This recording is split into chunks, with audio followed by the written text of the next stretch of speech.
Welcome to Confessions of a Parent Coach. I'm Coach, mother of four, and potty talker, Ann Kaplan. This is the podcast where I confess something from my own parenting and coaching life, teach a lesson around it, and answer your questions.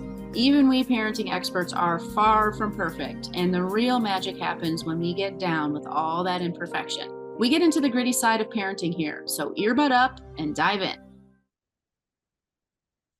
Welcome into the podcast, everybody. I am so excited to be recording another episode for you here today.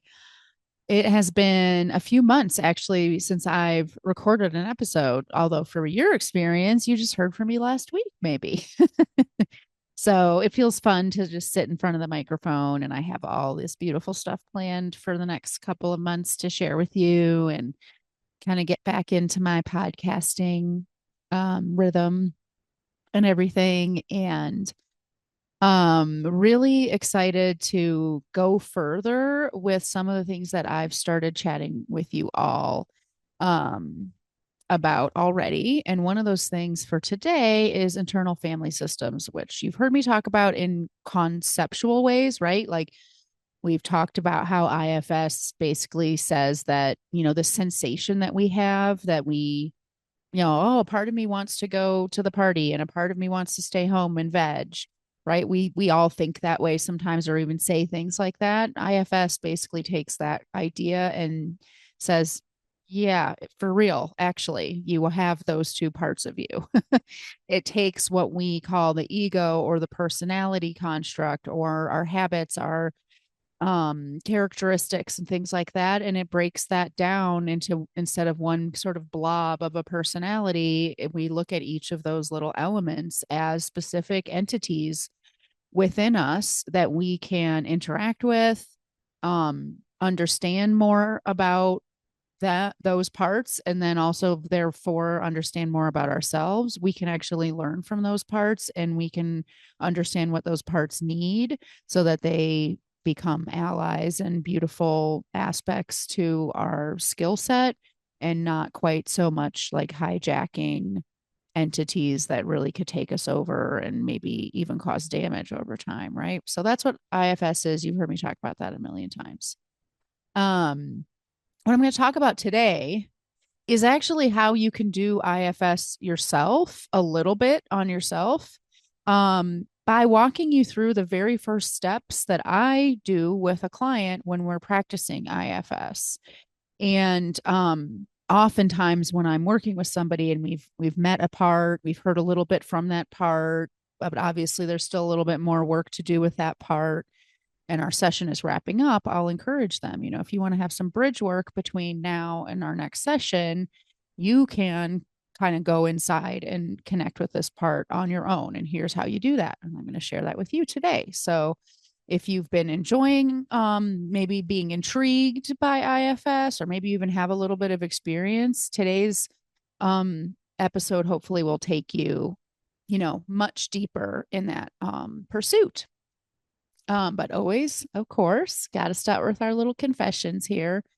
So, my confession for you is that when I first started weaving IFS into my coaching practice, which, by the way, I can't remember if I started out the podcast already saying this, but for anyone who doesn't know, IFS stands for Internal Family Systems. So I shouldn't just be jumping in. My engineering background and my academic background is nudging me, saying you can't use an abbreviation if you haven't already defined it. So there we go. We got that out of the way. So my confession for you this week is around IFS and how I've utilized it in my practice so far.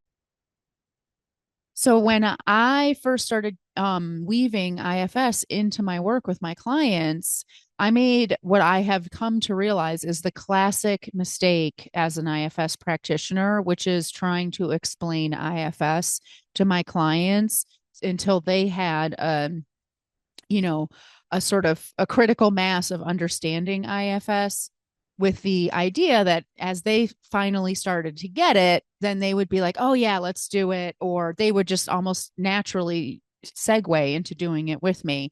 And that was super wrong. And I feel kind of bashful admitting that I made this mistake, because It is a mistake I have made many times around other things in my practice.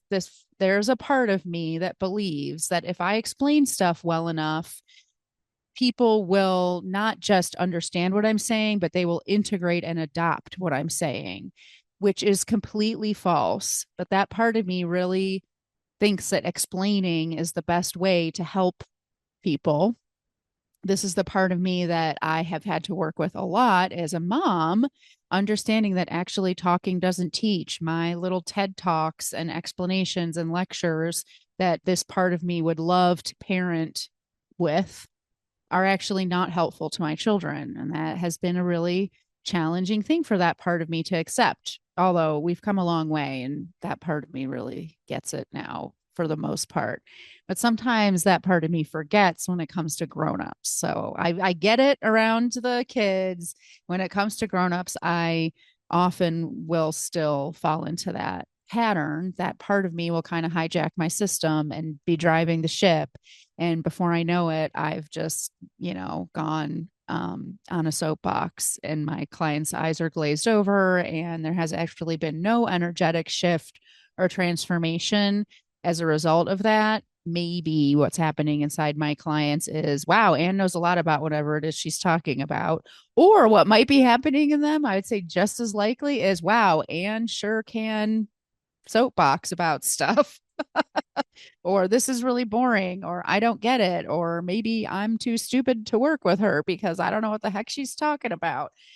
So, obviously, not the things that I'm hoping to transmit to my clients. So, I have done that in the past when I first started working with parents. I just thought, oh, I'll explain about, authoritative parenting and love and logic. And that's it. The next time I meet my client, they'll have like made huge inroads with their children. And that never happened. And it took me a really long time to realize, like, well, first of all, blabbering is not actually coaching. And that we all have internal things going on that get in the way of us implementing stuff. Just because it's entered into our noggin doesn't mean that it's become a part of us. And so, I was kind of like, darn it, when I realized that I had done that again with IFS. So I will say, and if you just, I'm recording this podcast episode right after the fall retreats finished this year, which I'll talk more about that later. But if you were on the retreat, you probably heard me say several times the best way to avoid doing IFS is to talk about IFS.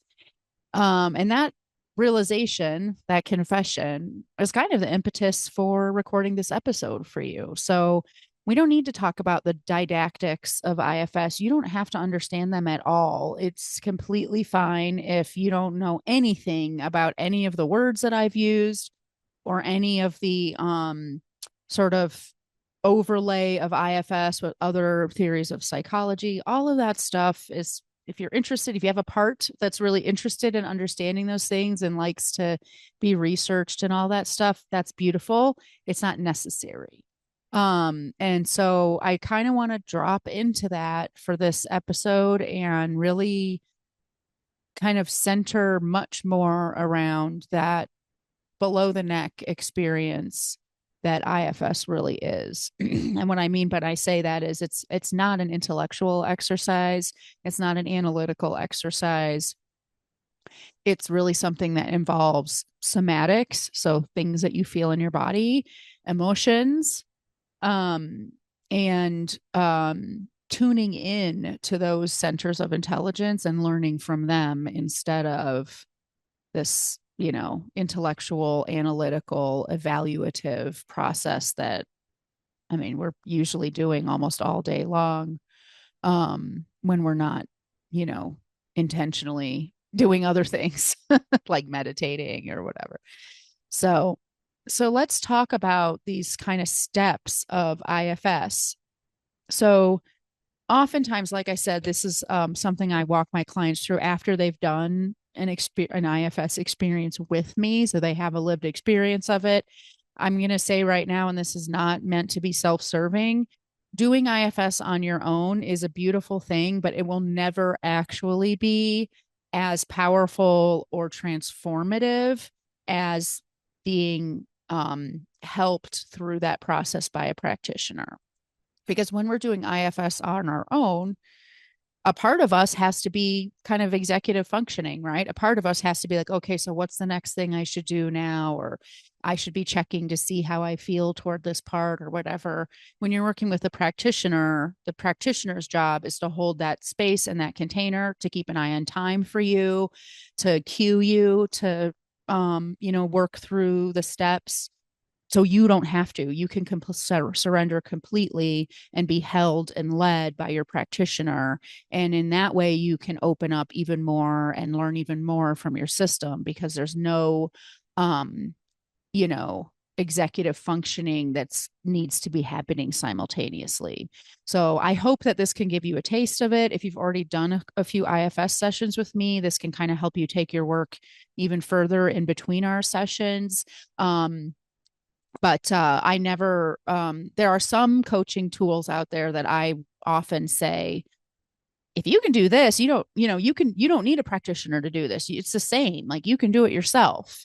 And there's even some coaching tools that I think is better to do outside of a coaching session, because you can have unlimited time and you can, kind of do it on your own terms and really embody some of these things that you're learning in your coaching sessions. But IFS is not one of those tools. IFS is a tool. And even when I received my training, something that they really underscored repeatedly throughout the training program was, if you want to be a great IFS practitioner, you need to be receiving IFS coaching or practice from a practitioner. And yes, of course, do it on your own outside of session. So I hope that makes sense for everybody. So I'm going to use the example of somebody who is trying to figure out, like a fight that they've had with their kids. And what I mean by that is not necessarily that you've yelled or something like that, could be, but it happens all the time where a client might bring a parenting challenge to a coaching session where their child is behaving in a way that they don't want them to. And just to make it super specific, let's say their child's not doing homework. So they have maybe a third grader, let's say. Most third graders, unless your kiddo is going to an alternative school like mine, have some sort of work that they're supposed to be doing outside of school, at least once during the school year, even if it's just one project per year that they do sort of outside of the school, outside of the classroom. So let's just say we have a third grader who's not doing their homework, and mom or dad or whomever care provider comes to the session and they tell me, I really need to figure out how to get this kiddo to do their homework. They don't remember it on their own. I have to remind them all of the time. And they're not going to get a great grade. I've already gotten a phone call home from the teacher that this, kiddo isn't doing their homework. And, every time that I bring it up to them, we have this big fight. So they become super disrespectful of me, et cetera, et cetera. Everyone's really, you're like, yeah, yep, exactly. Right. Hopefully everyone's relating to this on some level. Maybe it's not about homework, but you get the drill. The first thing that I would do, if this person and I had already had a mutual understanding that the way that they wanted to work on their stuff was through IFS, would be to help them identify that the things that they're saying to me are coming from different parts of themselves. So a part of them feels like it's their job to get their kiddo to do their homework. A part of them feels really anxious about the fact that they got a call from the teacher. A part of them feels insulted and disrespected by the, heated altercation or interaction that they've had with their kiddo. So, and there's probably more parts, and that's fine. We don't need to know what all of them are just for this demonstration. But even just right now in this, just a few seconds, I'm able to say like, okay, this seems like a really upsetting situation. It sounds like a part of you really wants your kiddo to do their homework on their own. but a part of you really feels a ton of responsibility and urgency about just making sure that they do their homework, period, whether you're the one who does it or not. And always checking, obviously, to see, am I right? How accurately am I understanding what's happening inside for you? And once we have that understanding, and my client is saying, like, yeah, exactly. So I need you to teach me how to make my kid do their homework without me nagging them, but that, they actually do it and all that stuff. Okay. So a part of you wants that to be what we get out of this session and all of that stuff. Once this client has actually been able to say, like, yes, I recognize, like, it's not my adult self, it's not my higher self that is looking at this problem through these perspectives. I do have a part of me that wants my child to do their homework on their own and just be responsible. I want my child to be responsible. That's what this part of me thinks.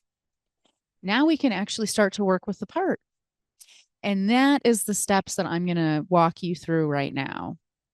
So the first step in working with a part, once you've figured out, like, okay, yeah, so this part of me that really wants my kid to just level up, be responsible, and do their homework, that's the part that I want to get more information from today. That's the part that I want to understand more. And I would also like for this part to maybe get something from me so that it could relax. And because I know that me being all agenda driven and non neutral in this situation with my kiddo, it's not actually helping the situation. This imaginary client already knows that because we've been working together for a while. And that's something that, it's kind of like foundational, that whole neutrality thing. And there's like a million podcast episodes about neutrality that you can listen to if you don't believe me. But let's just say that this client has already bought into the idea that neutrality is really important in effective parenting, and that when we have an agenda with our kids, it actually winds up sabotaging our parenting. Okay, great. So if we know that having an agenda sabotages our parenting, but we just can't seem to stop having an agenda because this part of us that wants our kid to be responsible, level up, and just do their homework properly just keeps kind of getting activated and stirred up and, taking over, right? It's impossible for me not to have an agenda in a situation with my kiddo because I do have an agenda. That part of me has an agenda, and that part of me is what has hijacked this entire situation. So it makes perfect sense that what could be, or one thing that will be really helpful in this coaching session, is for us to get some information about that part, understand what that part needs, maybe give it a little bit of what it needs, and see what happens when this part doesn't feel so urgent and can kind of stand by and let us parent from our higher self instead of from this activated part that really thinks that kids need to be responsible and do their homework and is pissed off that it's not happening. So we've identified this part.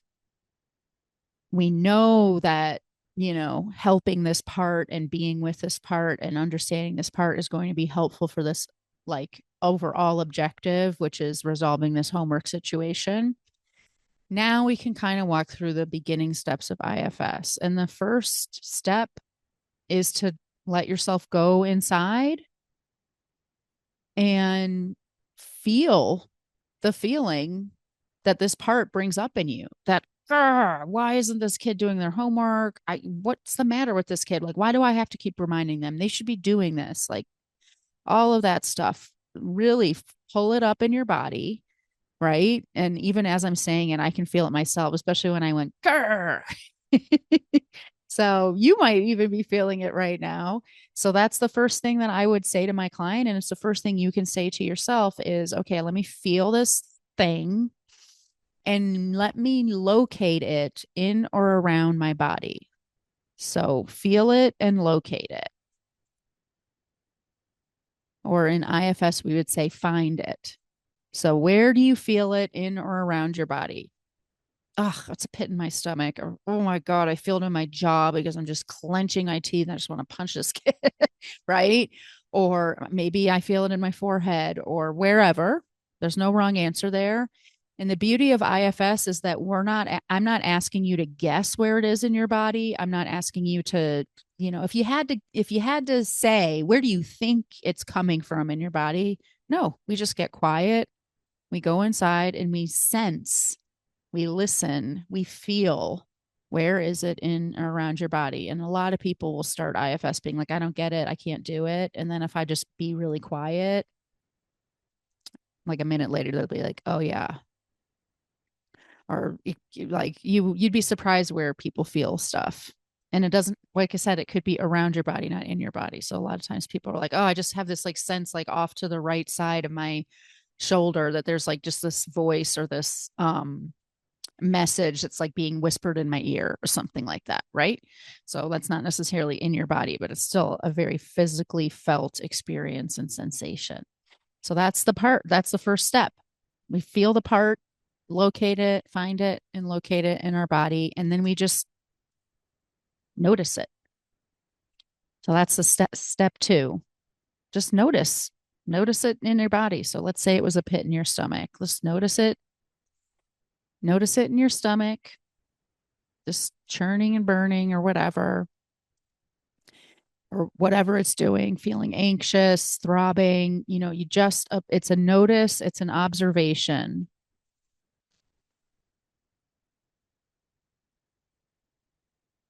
And you just feel it and observe it. And then that third step is to get an even more concrete sense about it. So that's actually more part of that second step of observation. Like as you're observing it, you might start to notice more things about it. It might start to actually take shape in your consciousness. You might be like, oh, it looks like a little toddler.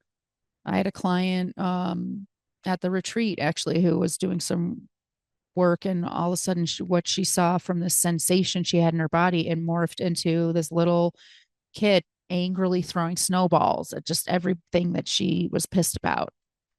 Great. So you observe it, you start to maybe, you know, flesh it out a little bit.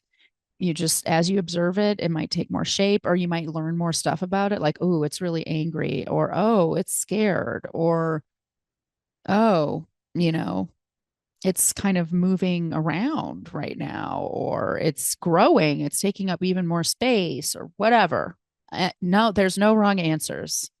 We just observe, and we get more and more felt sense of it, more information about it just from our observation. And then step three is checking in with yourself. How do you feel toward the part?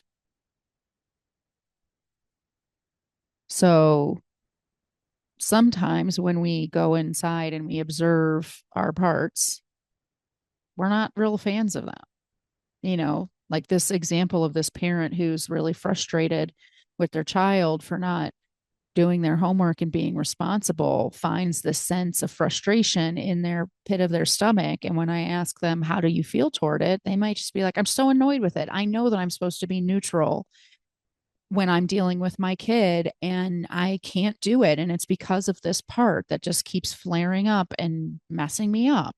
So I wish it would go away. Very, very normal. And all that means is that we have another part that has come into the experience. It means that, okay, a part of us is really frustrated with our kid for not doing their homework. And a part of us is judging both ourselves and that part for being frustrated. That there's that second part that is pointing at the first part, pointing at ourselves, right? Like, you're supposed to be neutral. What's the matter with you? And this part is the problem. This part that keeps frustrating you is ruining your parenting. So I'm going to scold you about how you're parenting, and I'm also going to scold this part for making you a bad parent. And that kind of dynamic of like, observe the part, see how you feel toward it. If you're feeling any kind of way other than just like openness, compassion, etc., we would call an IFS self energy. It's not a problem. It just means that there's another part there. And we just keep kind of pendulating back and forth between observing what's going on in our system and checking in with ourselves about how we feel about what's going on in our system. And eventually, it could happen that the answer to that, how do I feel toward it question, is something that represents self energy instead of another part. So, um, that might look like an openness towards the part or just compassion toward the part. If I see a little toddler throwing snowballs and they're so angry, my heart goes out to them, right? I'm just thinking, like, oh, babe, you just seem so angry. You must be having a really hard day. I just wish I could just give you a hug and wrap you up. When you can start to feel something like that, it doesn't have to be exactly what I described. The aspects of self energy are curiosity, compassion, clarity, um, calmness, courage, creativity. See how they all start with C so you can remember them. So and this isn't a C word, but it often is a word that my clients resonate with, which is openness toward it. Sometimes recognition, appreciation, gratitude. These are all emotions that often come up when we're feeling self toward a part. So we just kind of keep pendulating back and forth and just seeing, like, how do I feel toward all these things that I'm observing in my system? And if at some point you feel that self energy, that's amazing. And the next step would be to extend that self energy toward your parts. Let them see that you're appreciating them, um that you accept them, that you're open to them, all of those things. Um And if you don't ever feel self energy, that's okay, because what's happening in your system instead is just a lot of observation, just observing, observing, observing. Wow. Okay. Wow. Okay. Here comes another part. I just yesterday did a coaching session with somebody who we never got to self energy. She just had so much activation in lots of different parts that she never was able to feel self toward the original part that we were working with. She just kept kind of feeling like, and so by the end, I was like, well, you know what? We never actually got to self energy, which is that's just how the cookie crumbles. But guess what? I've mapped out like 7 different parts that you discovered today. And that's beautiful information. That's an awareness that you have. When you get charged up about this thing with your kiddo, you can know, like, you can even sort of feel in your body and picture in your mind, like, oh, yep, I know who's come to the playground just now. All 7 of these guys. I get it, right? And so that information, it's all part of the process. Now, this is the very beginnings of an IFS experience. If you and I were working together live, I would walk you through, okay, great, you have self energy toward this thing, you're extending self energy toward this thing, now what do we do? That's an area where you might need a practitioner to go further, but I can assure you that just feeling, noticing, observing, and feeling self energy toward your parts is a game changer. It, even if you don't, get to the parts of this program that are, deeper, that's okay. And I encourage you, don't just take my word for it. Give it a try, see what happens. And experience for yourself what happens when a system that's in turbulence, because there's all these different aspects of it that are not getting what they need, and so they're clamoring for what they need. When that system gets what it needs, which is self energy, um the difference can be night and day, even if we haven't done any of the more complex steps and further steps in this program. But I also encourage you to consider that you might want to do those later steps. And if that feels really true to you, and I feel like the right person to maybe explore that, like, I'm here for it. Doing this work with people is beautiful. It's transformative. One of my favorite parts about the retreat that just ended was just watching people walk out of their IFS sessions with like this look of like, kind of a hybrid of like dazed and confused, but then also blissed out and just like, whoa, what just happened? This was incredible. And I've talked to a couple of retreat people since they've all gone back home, and have heard from a lot of them that they're just feeling like just so much more spaciousness and calm, and this kind of reflective energy toward their kids or their family life or their marriages or whatever, that is just super beautiful. So if that feels interesting to you, take advantage of that free discovery call you see me mention every week on the podcast. And if the retreat is interesting to you, it is, very early days. It's a whole year from now, but guess what? It's already half full.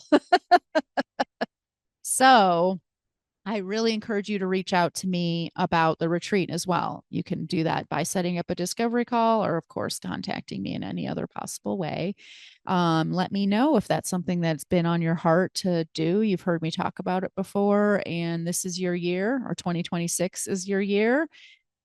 Probably need to act fast, because these spots do tend to fill up, which is a testament to just, how valuable the experience is for the people who choose to undertake it.